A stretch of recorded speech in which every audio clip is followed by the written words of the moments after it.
When I was 16 years old, we visited Switzerland with my family. The farmhouse where we stayed had a beautiful Victorian sitting room.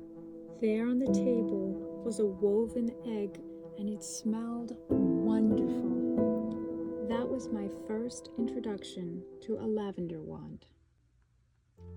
Now that I grow my own lavender, I like to make wands from the stems when I have some extra time.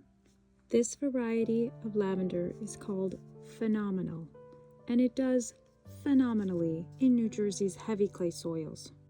The plant produces the most fragrance when half of the blooms have opened and the other half are still closed. You also need a decent length of stem to make a wand.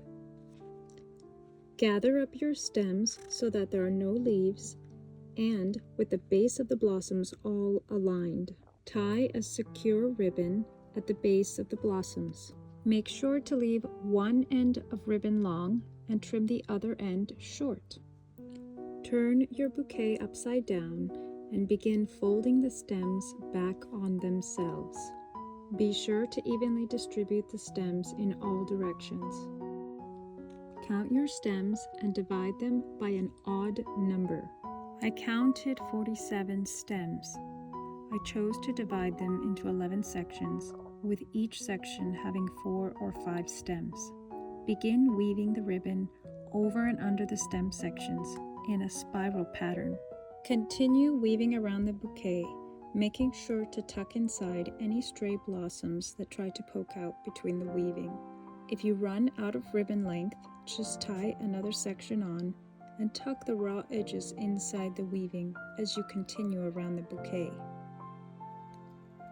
Once you reach the bottom of the wand head, wrap the ribbon tightly around the stems. Pull a single section of ribbon from the previous row of weaving and slip the raw edge of ribbon through the loop. Grab a new section of ribbon and tie it around the stems, leaving one end long and trimming the other end short. Crisscross the ribbons around the stem and then tie them together with a knot and a bow. Trim the uneven stems neatly to the same length, and then find a sweet corner for your lavender wand to perfume.